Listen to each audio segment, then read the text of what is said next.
Bueno, ya estamos nuevamente con ustedes para continuar con esta interesante entrevista sobre el expresidente Luis Echeverría.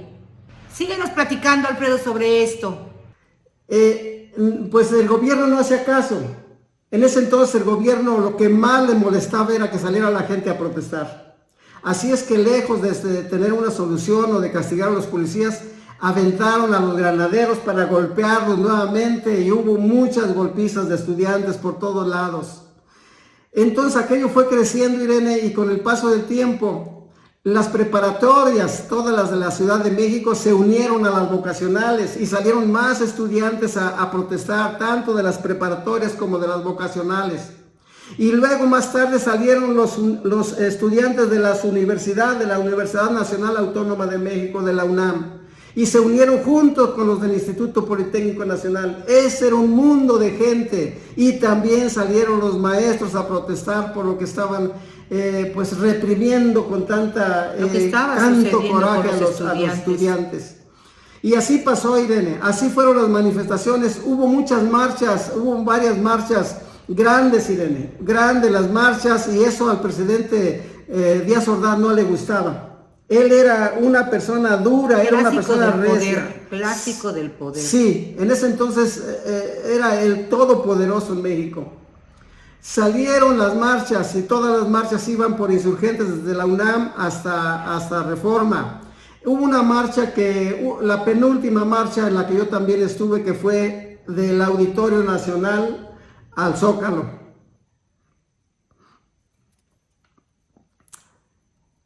En esa marcha, Irene, había muchos granaderos por todos lados. Todo lo que era Paseo de la Reforma por los lados estaba lleno de granaderos.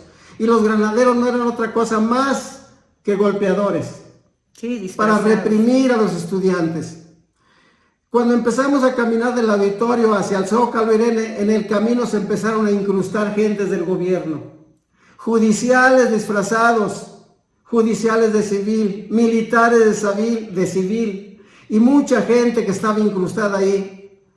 Y esos incrustados empezaron a romper los vidrios de los negocios. Esto lo hacían para que el pueblo, para que la ciudadanía le agarrara coraje a los estudiantes. Así es, y dejara de apoyar. Sí.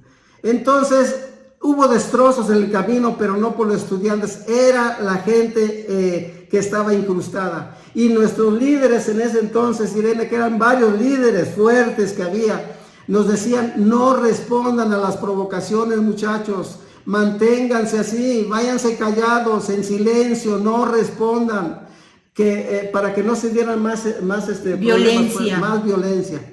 Pero los destrozos de los incrustados, Irene, se daban por los dos lados de Reforma. Ya preparado todo para... Hasta que llegamos al Zócalo. Sí. Llegamos al Zócalo en un ambiente muy tenso, Irene, muy difícil, muy fuerte. Y todos temíamos que allí el gobierno nos fuera ¿cómo se dice? A encerrar. Así es. Que nos fuera a bloquear las calles y que nos fueran a golpear o a detenernos. Afortunadamente no fue así, Irene. Nada más nos sacaron algunos tanques con agua para repelernos con tanques, como los bomberos. Sí, con la fuerza del agua. Ajá, y nos sacaron con el agua, los chorros de agua. Muchos compañeros y compañeras caían por los chorros del agua porque tienen mucha fuerza. Entonces unos compañeros corrieron para allá, para la Merced, para lo que es la Circunvalación, otros corrieron para la 20 de noviembre, otros para acá, para el lado de Tepito, otros corrimos para acá, para la Alameda Central, porque yo vivía por acá, por la Alameda Central, cerca de la Alameda Central.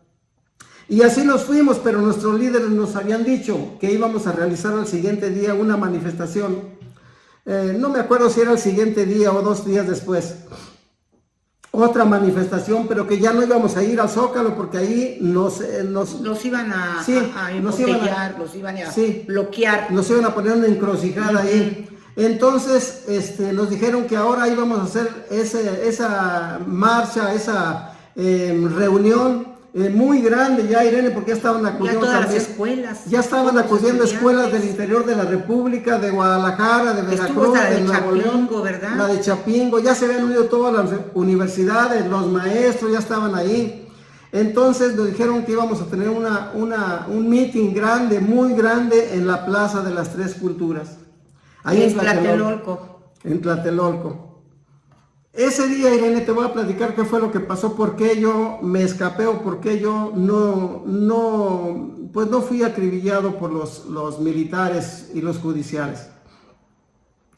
Ese día mi maestra de la secundaria, que ya estaba muy grande, por cierto, ya estaba viejita, pasó a los salones, a todos los salones de la escuela y nos avisó, nos dijo: muchachos, por favor les pido de la manera más atenta que no vayan a Tlatelolco, no vayan a la Plaza de las Tres Culturas, porque me acaban de informar de la Secretaría de Educación Pública y de Gobernación que se va a poner la cosa muy difícil, que va a estar muy peligroso. Les pido, muchachos, que se vayan a sus casas. Nos dejó salir a las 5 de la tarde de la escuela, Irene.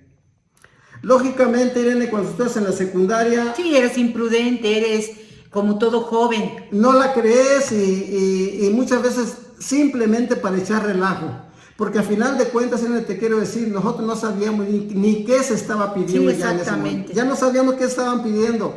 Ya no sabíamos porque se manejaban también muchas cosas que estaban metidas las manos de gobiernos extranjeros. Wow.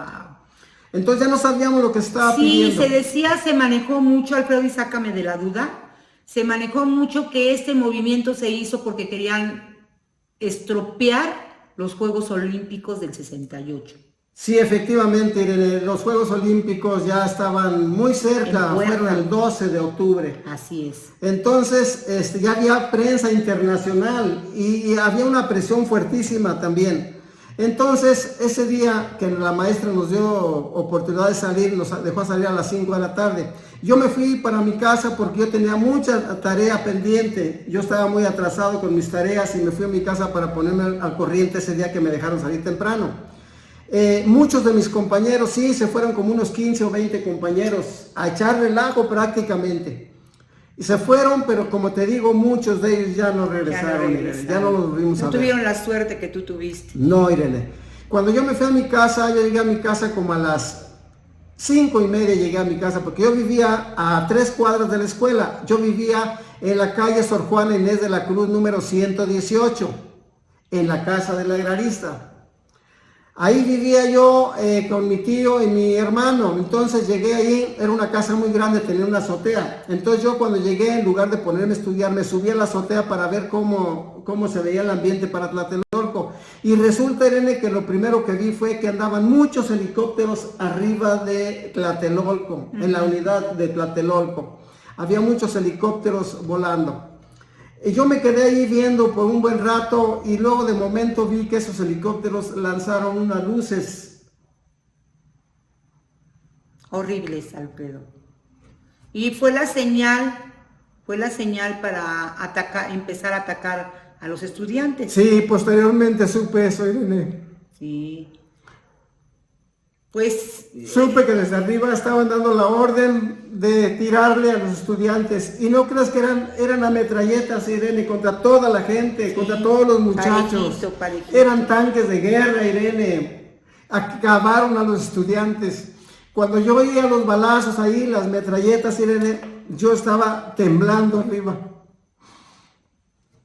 Luego pasaron muchos compañeros, estudiantes, ahí por la calle Sor Juana Inés de la Cruz, por la Sabino, por la Pino. Corrían ahí y yo desde arriba los veía como venían gritando, venían pidiendo justicia y gritaban asesinos, asesinos.